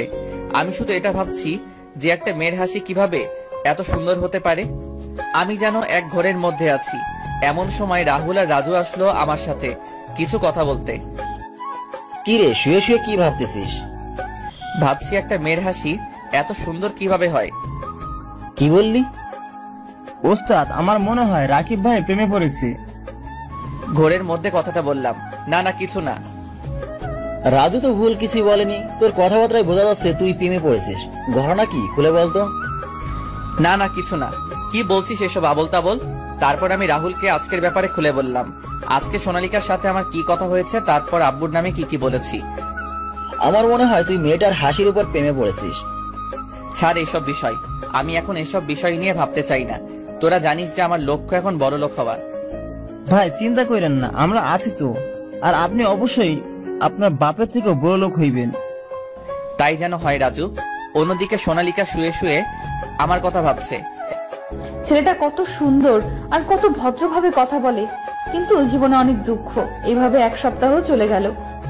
একদিন সকালে আমি একজন প্যাসেঞ্জারকে নিয়ে একটি ভার্সিটিতে নিয়ে আসলাম। আমি আমার ভাড়া নিয়ে যে ট্যাক্সি নিয়ে চলে যাব, ঠিক তখনই দেখলাম সোনালিকা আর ওর বান্ধবীরা ভার্সিটির গেটের সামনে দাঁড়িয়ে আছে। আর সোনালিকাকে দেখে মনে হচ্ছে অনেক দুঃখী, আর মনে হচ্ছে অনেক কান্না করেছে। আমি কি যাব একবার সোনালিকার কাছে? কিন্তু আমি গেলে যদি সে অপমানিত বোধ করে, কারণ সেখানে সবাই দামি ব্র্যান্ডের জামা কাপড় পরে আছে, আর আজকে আমি লোকাল ড্রেসেই স্টাইলিশ লুকে এসেছি। আসলে আমার সব ব্র্যান্ডের জামা কাপড় আমি রেখে দিয়েছি, কারণ আমার ব্র্যান্ডের জামা কাপড় দেখে আমাকে কেউ ট্যাক্সি চালক মনে করে না, আর লোকাল ব্র্যান্ডের জামা কাপড়কেই আমি স্টাইলিশ করে দিয়েছি। আমি লন্ডন থাকতে ফ্যাশন হাউসে 2 মাসের কোর্স করেছি। আসলে আব্বু জানে না যে আমি লন্ডনে থাকতে অনেক ধরনের বিজনেসের কোর্স করেছি। আমি ট্যাক্সি থেকে নেমে সোনালিকার কাছে গেলাম। সোনালিকা, তোমার কি কিছু হয়েছে? আমার কথা শুনে সোনালিকা আর ওর বান্ধবীরা আমার দিকে তাকালো। সোনালিকা, তুই কি এই খ্যাতকে চিনিস নাকি? কে? তুই চুপ থাক। রাকিব ভাই আসলে সেদিন সোনালিকা বলেছিল না যে সে লন্ডনের ক্যামব্রিজ ইউনিভার্সিটিতে চান্স পাওয়ার জন্য এক্সাম দিয়েছে। আজ রেজাল্ট দিয়েছে, কিন্তু সোনালিকা চান্স পায়নি। এটা তো সত্যি অনেক দুঃখের ব্যাপার। শুধু তাই নয়, আর না, কিছু হয়নি রাকিব। হিয়াকে বলতে দাও সোনালিকা। আজকে ভার্সিটিতে অ্যাডমিশন নিতে এসেছিলাম, কিন্তু ভার্সিটির কিছু সিনিয়র সোনালিকার সাথে খারাপ ব্যবহার করেছে, খারাপ খারাপ কথা বলেছে, শরীরে বিভিন্ন জায়গায় টাচ করতে চেয়েছে। আমি তাকিয়ে দেখি সোনালিকা কান্না করছে। সিনিয়রেরা কি এখনো ভিতরে আছে? সোনালিকা, আসো আমার সাথে। কিন্তু কোথায়? সোনালিকা, কোন ছেলেগুলো? রাকিব, ছেড়ে দাও, ওরা অনেকজন আছে। তুমি শুধু বলো কোন ছেলেগুলো তোমাকে বিরক্ত করেছে। ভাইয়া সোনালীকে বলবে না, আমি বলছি। এই যে শুনছেন ভাই সাহেব। আরে রকি, মেয়েটা মনে হয় আমাদের কাছে মজা নেওয়ার জন্য এসেছে। গতবার মনে হয় আমাদের টাচ অনেক ভালো লেগেছে। রকি যে সোনালিকার পেটে টাচ করবে সেই সময় আমি রকির হাত ধরে মচকে দিলাম। রকি ব্যথায় চিৎকার দিয়ে উঠল। তারপর আমি রকির মুখে একটা ঘুষি দিলাম আর তার নাক থেকে অবিরাম রক্ত পড়তে লাগলো। তারপর বাকি 6 জন আমাকে ঘিরে ফেললো। আমি একে একে সবাইকে মারতে লাগলাম। একজনের 2 পায়ের মাঝখানে একটা কিক করলাম আর সে মরণ চিৎকার দিয়ে উঠলো। আরেকজনের পেটে ঘুষি দেওয়ার সাথে সাথে তার মুখ থেকে রক্ত বের হলো। আরো বাকি 5 জনকে একইভাবে মাটিতে শুইয়ে দিলাম। সবাই আমাদের মারামারি দেখে আমাদেরকে ঘিরে ফেলেছে। সোনালিকা আর ওর বান্ধবীরা আমার ফাইট দেখে চমকে গেছে, কারণ আমি একেবারে প্রফেশনাল ভাবে ওদেরকে হারিয়েছি। তারা তো আর জানে না যে আমি লন্ডনে থাকতে মার্শাল আর্ট, কুংফু আর নিনজা ফাইট সবকিছু ট্রেনিং নিয়েছি। এই ভার্সিটি এই এলাকার সবচেয়ে নামি দামি একটা ভার্সিটি। সব ভার্সিটিতেই র্যাগিং হয়, কিন্তু কোনো ভার্সিটির কারো অধিকার নেই কোনো মেয়ের সম্মানহানি করার। সবাই এখানে পড়তে আসে কোনো মেয়ের শ্লীলতাহানি করার জন্য না। এটাই কি আপনাদের এডুকেশন সিস্টেম? অনেক জোরে জোরে বললাম যাতে সবাই শুনতে পারে। সবাই আমার কথা শুনে মাথা নিচু করে আছে। আমি আর কিছু না বলে সেখান থেকে বেরিয়ে আসলাম। আমি যেই ট্যাক্সিতে উঠতে যাব ঠিক তখনই সোনালিকা আমার দিকে দৌড়াতে দৌড়াতে আসলো। তোমাকে অনেক ধন্যবাদ আমার সাহায্য করার জন্য। এটা তো আমার কর্তব্য ছিল। আমাকে তুমি এই নিয়ে 2বার সাহায্য করেছো। 2বারই আমাকে কেউ সাহায্য করেনি। তোমাকে ধন্যবাদ দিয়ে ছোট করব না আমি, কিন্তু আমি তোমাকে ডিনারের ইনভাইট করতে চাই। এ কোন মহাবিপদে পড়লাম? এভাবে তো আমি কখনো কাজে মনোযোগ দিতে পারবো না। কি হলো বলো? আসলে আমার সময় নেই, নিচু স্বরে কথাটা বললাম। সময় নেই বললে তো হবে না। আচ্ছা তুমি বলো তোমার কখন সময় হবে, আমি কিছুক্ষণ চুপ থেকে। আজকে তো ক্রিসমাস, তুমি একটা কাজ করো, তুমি গ্যারেজে আসবে রাত 8টার দিকে। গ্যারেজে কেন? দেখো আমার সময় নেই তোমার জায়গায় যাওয়ার জন্য, কিন্তু আমি যে জায়গায় থাকি সেই জায়গায় তোমার সাথে ডিনার করব। কথা হলো ডিনার করার এখন কেউ খাওয়ায় সেটা কোনো ব্যাপার না। এটা কিন্তু ঠিক না।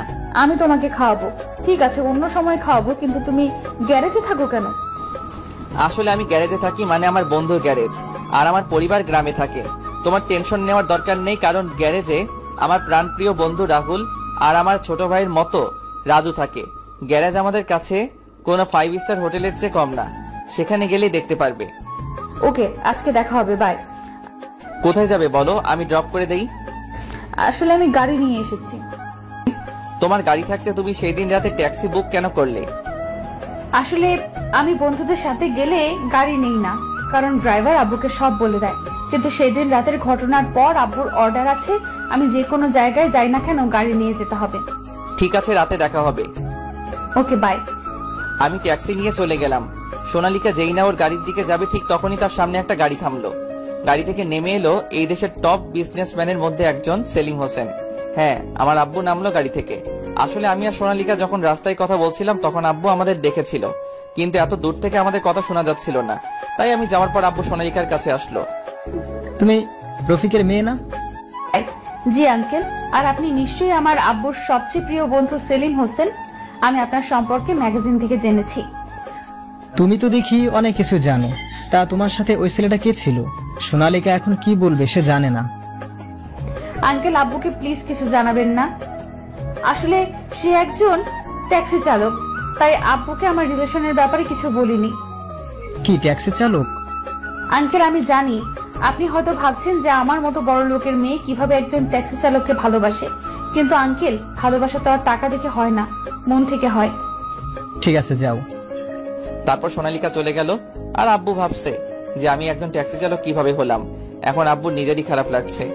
আর অন্যদিকে সোনালিকা তার গাড়িতে বসে ভাবছে যে সে কি বলল একটু আগে। সে কোনো কিছু না ভেবে উল্টাপাল্টা বলল, তবে তার ভালোই লাগছে আমার ব্যাপারে এইসব বলে। সন্ধ্যার মধ্যে আমি, রাহুল আর রাজু মিলে গ্যারেজটাকে পরিষ্কার করে নিলাম আর পুরো গ্যারেজটা বেলুন আর ফেস্টিভাল টুলস দিয়ে সাজিয়ে দিলাম। আর যাই হোক, একটা মেয়ে আসবে, নোংরা পরিবেশে তো আর ক্রিসমাস পালন করতে পারবে না। তবে ক্রিসমাস যতই খ্রিস্টানদের অনুষ্ঠান হোক না কেন, আনন্দ সবাই করতে পারে। রাত 8টার দিকে সোনালিকার গাড়ি গ্যারেজের ভিতর গিয়ে থামলো। আজকে সোনালিকাকে দেখে আমি পুরো ফিদা, কারণ সে একটা সাদা লেহেঙ্গার সাথে ম্যাচিং চুড়ি। কি যে সুন্দর লাগছে বলে বোঝানো সম্ভব না। মনে হচ্ছে একটা সাদা পরি গাড়ি থেকে নেমে আমার দিকে হেঁটে আসছে। আমি যেন এক ঘোরের মধ্যে আছি। আমার ঘোর কাটলো সোনালিকার ধাক্কাতে। কি হলো? এইভাবে কি দেখছিলে? কই কিছু না। তা আজকে আমাকে কেমন দেখাচ্ছে বললে না তো? মনে হচ্ছে একটা সাদা পরী আমার কাছে আসছে। কি যে বলো না, আমার লজ্জা লাগে না বুঝি? আর লজ্জা পেতে হবে না, এখন ভিতরে আসো। চলো, কিন্তু 1 মিনিট দাঁড়াও। তারপর সোনালিকার গাড়িটাকে ফেরত পাঠিয়ে দিল ড্রাইভারকে দিয়ে। গাড়ি পাঠিয়ে দিলে কেন? আজকে আমাকে তুমি বাসায় পৌঁছে দিবে। কিন্তু তোমার বাবা যদি রাগ করে? ড্যাড কিছুই বলবে না। আমি বলে এসেছি যে আমি আমার এমন বিশেষ ফ্রেন্ডের সাথে ক্রিসমাস সেলিব্রেট করতে যাচ্ছি, যার কাছে আমি ফুল সেফ। এত বিশ্বাস করো আমায়? আবার জিগায়। তারপর আমি সোনালিকাকে রাহুল আর রাজুর সাথে পরিচয় করিয়ে দিলাম। সবাই অনেক আনন্দ করলাম। আমরা সবাই একসাথে ডিনার করলাম। তারপর রাত 12টা বাজতেই কেক কাটলাম। হালকা ড্রিঙ্কসও করেছি। আজকে সত্যি অনেক মজা করলাম। রাজু আর রাহুল ঘুমাতে চলে গেছে। সোনালিকা আমার রুমে এসেছে। অনেক তো রাত হলো, চলো তোমাকে বাসায় দিয়ে আসি। কেন আজকে রাতে তোমার সাথে থাকি? ও সোনালিকা, আমি এত বোকা নই। কেউ 1 গ্লাস বিয়ার খেয়ে এত মাতাল হয় না, আমি জানি। জানুই যখন আমার কথায় একটা প্রশ্ন দিবে। কি প্রশ্ন? তুমি কি আমাকে ভালোবাসো? এটা আবার কেমন প্রশ্ন? অনেক রাত হয়ে গেছে, চলো বাসায় দিয়ে আসি। আমি আমার প্রশ্নের উত্তর না পাওয়া পর্যন্ত কোথাও যাব না। এত জেদ তোমার? ঠিক আছে, তাহলে শোনো। I love you ever and ever. I love you so much. Will you be my dream girl for lifelong? Yes, বলে সোনালিকা আমাকে জড়িয়ে ধরলো। হয়েছে, এবার ছাড়ো, বাসায় যেতে হবে। বলো। তারপর আমি সোনালিকাকে নিয়ে আমার ট্যাক্সি করে তার বাসা নিচে আসলাম। আমরা চলে এসেছি, নামো এবার।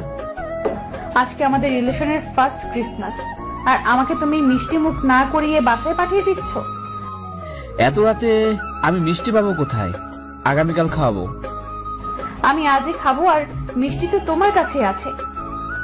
আমার কাছে কোথায় মিষ্টি আছে? তারপর সোনালিকা ওর ঠোঁট দিয়ে ইশারা করলো। ওরে এত চালাক তুমি! এতদিন তো জানতাম এই ডায়লগ শুধু ছেলেরা বলে, কিন্তু তুমি তা প্রমাণ করে দিলে। আমাকে আর কিছু না বলতে দিয়ে সোনালিকা তার ঠোঁট দিয়ে আমার ঠোঁট জোড়া বন্ধ করে দিল। এভাবে কতক্ষণ ছিলাম বলতে পারবো না। সোনালিকা আমাকে ছেড়ে দেওয়ার পর দুজনেই হাঁপাচ্ছি। মিষ্টি খাওয়া হয়েছে? সোনালিকা লজ্জায় কিছু বলল না, শুধু মাথা নাড়িয়ে হ্যাঁ বলল। তারপর সোনালিকা ওর বাসায় চলে গেল, আমি গ্যারেজে চলে গেলাম। এভাবে আমার আর সোনালিকার দিনগুলো কাটতে লাগলো। আমি ব্যাংকের লোন মিটিয়ে আবারও লোন নিয়েছি, কিন্তু 10 লাখ টাকা। আমি সেই টাকা দিয়ে আরো 3টা ট্যাক্সি কিনে ভাড়ায় দিয়ে দিলাম। এতে করে আমার অনেক লাভ হতে লাগলো। এইদিকে রাহুলের বিয়ে হয়ে গেছে।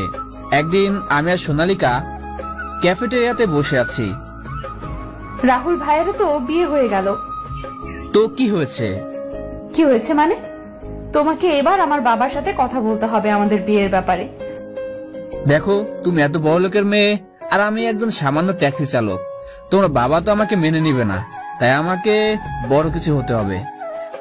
তুমি থাকো তোমার বড় কিছু নিয়ে, আর এদিকে ড্যাড আমার বিয়ে নিয়ে কথা বলা শুরু করে দিয়েছে। না না, আমাকে আর কিছুদিন সময় দাও। আচ্ছা, আর মাত্র 15 দিন সময় দিচ্ছি। তারপর যদি তুমি আমার ড্যাডির সাথে কথা না বলো, তাহলে আমি আমার ড্যাডের পছন্দ মতো ছেলেকে বিয়ে করে নেব।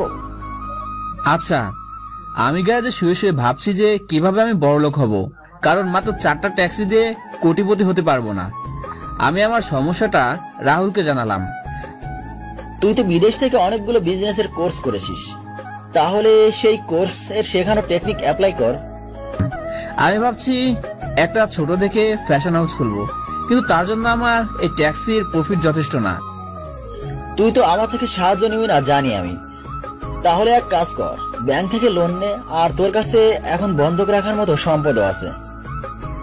না রে দোস্ত, আমি যদি ব্যাংক থেকে লোন নেই তাহলে আমাকে সেই লোন পরিশোধ করতে হবে, আর তাতে আমার প্রফিট কিছুই থাকবে না। তাহলে কি করবি? জানি না রে।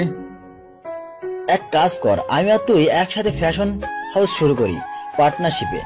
তুই তো আমার থেকে সাহায্য নিবি না, কিন্তু পার্টনারশিপ তো করতেই পারি। আমার টাকা আর তোর ট্যালেন্ট সব মিলে একদম ধামাকা বিজনেস করব আমরা। আইডিয়াটা খারাপ না দোস্ত, তারপর আমি আর রাহুল মিলে একটা ফ্যাশন হাউস শুরু করি। আমি আমার যে একটা ট্যাক্সি চালাতাম সেটা আমি ভাড়ায় দিয়ে দিছি। এখন আমি আমার পুরো মনোযোগ আমার নতুন বিজনেসে লাগাবো। আমার জ্ঞান আর বিদেশ থেকে গ্রাজুয়েশন সার্টিফিকেট এই বিজনেসকে সাকসেসফুল করতে অনেক সাহায্য করেছে। এই ব্যবসায় রাহুলের অবদান কোনো অংশ কম নয়। আমি সোনালিকার বাবার সাথে দেখা করি আর তার কাছে সোনালিকে পড়ালেখা শেষ হওয়া পর্যন্ত সময় চাই, আর তিনি আমাকে মেনেও নেয়। এভাবে 2 বছর চলে গেল। আমি আগের থেকে বড়লোক হয়ে গেছি। আমার এখন প্রায় 500টার মতো ট্যাক্সি আছে। আমি আমার টাকা আর ট্যালেন্টকে ঠিকমতো ইনভেস্ট করতে পেরেছি বলেই আজ আমি এত দূরে। লন্ডন থেকে আমি যেসব বিজনেস কোর্স করেছি সেগুলো অ্যাপ্লাই করেছি।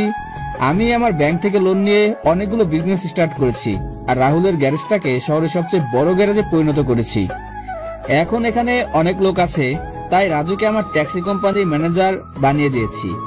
সময়ের সাথে টেক্কা দিতে দিতে এখন আমি দেশের সবচেয়ে বড় ট্যাক্সি কোম্পানির মালিক। আর আমার ফ্যাশন হাউস আমার বোন রিয়ার নাম, যেটা দেশের অন্যতম জনপ্রিয় ফ্যাশন হাউস। দেশের তরুণদের দিক দিয়ে আমি সবার উপরে। আমি এখন দেশের টপ বিজনেসম্যানদের মধ্যে একজন। দেশের তরুণদের দিক দিয়ে আমি সবার উপরে। আমি এখন দেশের টপ বিজনেসম্যানদের মধ্যে একজন। আগামীকাল আমাকে অ্যাওয়ার্ড দেওয়া হবে বিজনেসম্যান অব দ্য ইয়ার হিসেবে, কারণ 2 বছর আগে মোটামুটি ধনী থাকলেও গত 1 বছরে সব থেকে বেশি টাকা আমি ইনকাম করেছি। অনুষ্ঠানে সোনালিকা, ওর বান্ধবীরা আর ওর বাবাও থাকবে। আমার পক্ষ থেকে রাহুল, ওর বউ মিম আর ওদের 1 বছরের ছেলে রূপকও যাবে। রাজুও যাবে আমার সাথে।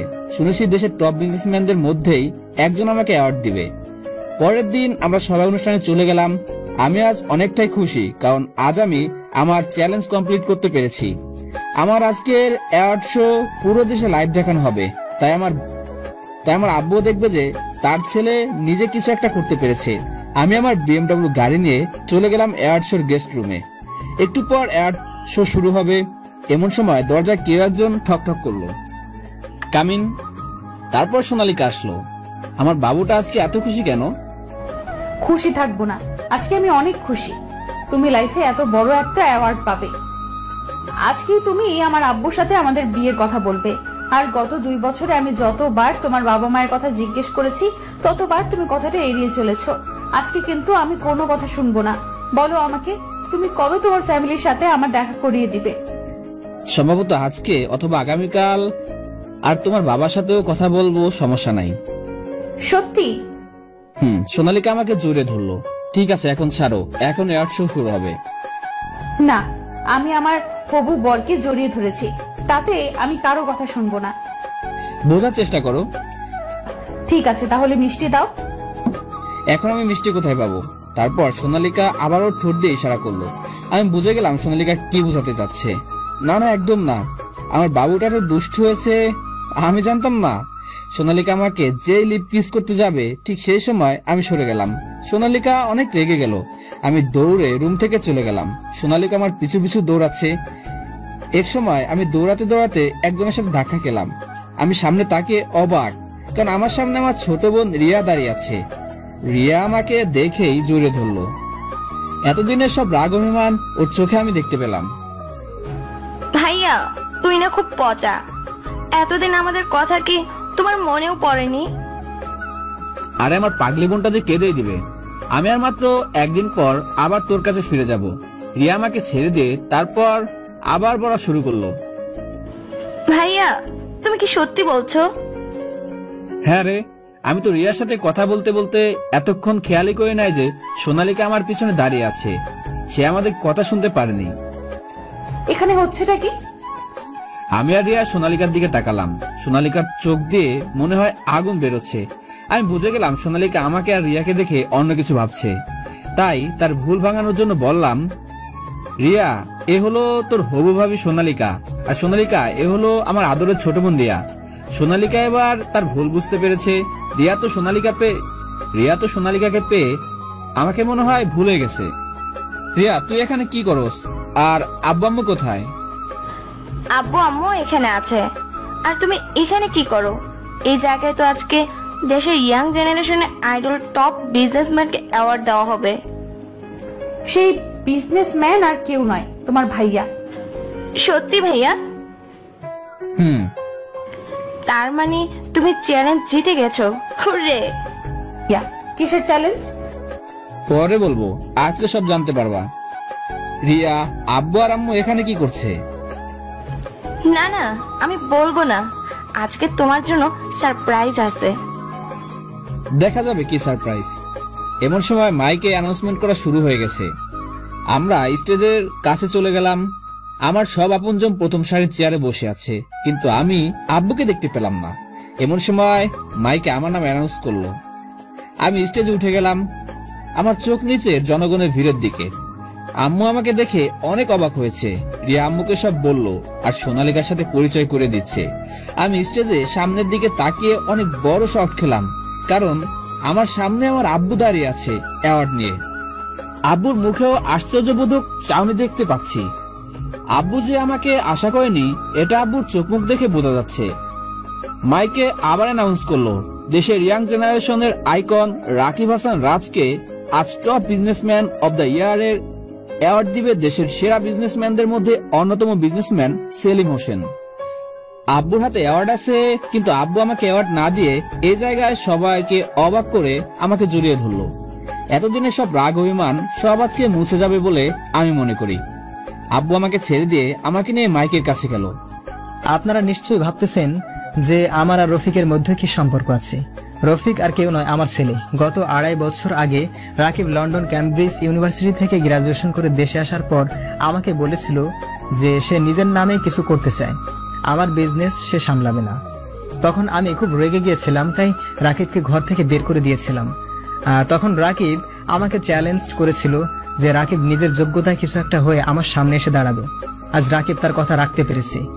আজ 2.5 বছর পর সময়ের পরিবর্তনে আল্লাহ তাআলা আমার হাতে রাকিবকে অ্যাওয়ার্ড দেওয়ার সৌভাগ্য করে দিয়েছে। আজ আমি চ্যালেঞ্জে হেরে যাওয়ায় কোনো দুঃখ পাইনি, বরং আমার চেয়ে খুশি কেউ হবে না, কারণ আমার ছেলে নিজের যোগ্যতায় আজ নিজের একটা পরিচয় গড়ে তুলেছে। আজ আমি গর্বিত আমার ছেলের প্রতি। আব্বুর কথা শুনে আমার চোখ দিয়ে 2 ফোঁটা পানি গড়িয়ে পড়ল। এই পানি দুঃখের নয়, বরং আনন্দের। তারপর আব্বু আমাকে তার নিজ হাতে অ্যাওয়ার্ড দিল। অ্যাওয়ার্ড অনুষ্ঠান শেষ হওয়ার পর আমি আব্বু আম্মুকে সোনালিকা আর তার বাবার সাথে পরিচয় করে দিলাম, কিন্তু আমি জানতাম না যে আমার আব্বু আর সোনালিকার আব্বু বেস্ট ফ্রেন্ড। 1 মাস পর আমার বিয়ে হয়ে গেল সোনালিকার সাথে। আমি এখন বাসর ঘরের সামনে দাঁড়িয়ে আছি, কিন্তু আমার ভিতরে ভয় কাজ করছে, কারণ সেদিন অ্যাওয়ার্ড ফাংশনের দিন সোনালিকা আমার উপর রাগ করেছিল, কারণ আমি আমার আসল পরিচয় তার কাছে লুকিয়ে গেছিলাম। আমি আমার সব ভয়কে এক সাইডে রেখে এক বুক সাহস নিয়ে আমার রুমে ঢুকলাম। দেখি সোনালিকা বাঙালি বউয়ের মতো হাঁটু সমান ঘুমটা দিয়ে বসে আছে। আমার পায়ের শব্দ শুনে সোনালিকা খাট থেকে নেমে আমার পায়ে হাত দিয়ে সালাম করলো। আমি কিছু বলার আগে সোনালিকা বলা শুরু করলো, আগে ওযু করে আসো, 2 রাকাত নফল নামাজ পড়বো, তারপর আমি। এখন কিছু বলি না, আগে আমার প্রশ্নের উত্তর দিবে, তারপর। ঠিক আছে। তুমি আমাকে তোমার আসল পরিচয় কেন দাওনি? কারণ আমি চাইতাম না কেউ আমার পরিচয় জেনে আমাকে ভালোবাসুক। ও, তার মানে আমাকে কি তোমার সেই রকম মেয়ে বলে মনে হয়েছিল তোমার? এই না না, আমি সেটা বলতে চাইনি। এইসব কথা ছাড়ো তো, আজকে আমাদের বাসর রাত। এসব কথা বলে কি সময় কাটাবে? এই ছাদে যাবে? আমি তোমাকে বলছি কি আর তুমি বলছো কি? আর এত রাতে ছাদে গিয়ে কি করবে? যদি কেউ দেখে ফেলে? আরে কিছু হবে না, চলো তো। তারপর সোনালিকার সাথে চুপি চুপি ছাদে গেলাম। সেখানে দোলনায় বসলাম। এই দোলনাটা আমার বোন বানিয়েছিল। চারটা আজ অনেক আলো দিচ্ছে না? এরকম দৃশ্য আমি কখনো দেখিনি। এখন কি আমাকে একটু মিষ্টি দিবে? অনেকদিন মিষ্টি মুখ করিনি। সোনালিকা কিছু না বলে মাথা নেড়ে হ্যাঁ বোধক ইশারা করলো। বাকিটুকু আর না জানাই ভালো। মুই ভদ্রপোলা 5 বছর পর। ড্যাডি, ড্যাডি, মাম্মা আমাকে খুব বকেছে। কি, তোমার মাম্মার এত বড় সাহস যে আমার প্রিন্সেসকে বকা দিবে? তোমার মাম্মাকে আমি বকুনি দিয়ে দেব। ঠিক আছে, আই লাভ ইউ ড্যাডি। ওরে, আমার নামে বিচার দেওয়া হচ্ছে বুঝি? হ্যাঁ, তুমি আমাকে বকেছো না, তাই আমি ড্যাডির কাছে তোমার নামে বিচার দিয়েছি। এখন ড্যাডি তোমাকে বকবে। মাই প্রিন্সেস, তুমি একটা কাজ করো, তোমার ফ্রেন্ডসদের সাথে খেলতে যাও, আর আমি তোমার মাম্মাকে বকা দিব। ওকে। তারপর ফারিয়া খেলতে চলে গেল। তুমি আমার প্রিন্সেসকে বকেছো কেন? তুমি তোমার মেয়েকে মাথায় উঠিয়ে এত বিগড়ে দিয়েছো। তাই নাকি? এই কি করছো? কেন, আমার বুকে আদর করছি? এই না না, একদম না। ফারিয়া বলছে তার একটা ফুটফুটে ভাই চাই, আর আমি এখন তাই করব। তাই বুঝি, কিন্তু এই প্রসেস করার আগে তোমার এই দর্শকদের বলে দাও এখান থেকে যেতে। কোনো শরম লজ্জা নাই, দেখেছো সিন দেখার জন্য বসে আছে। ঠিক বলেছো। আমার প্রিয় দর্শক বন্ধুরা, আপনারা যান আপনাদের কাজে, আর আমি আমার বংশবৃদ্ধির কাজ করি। তারপর কি হলো আপনাদের জানতে হবে না। এইভাবে মিলন হলো আরো একটি সম্পর্ক।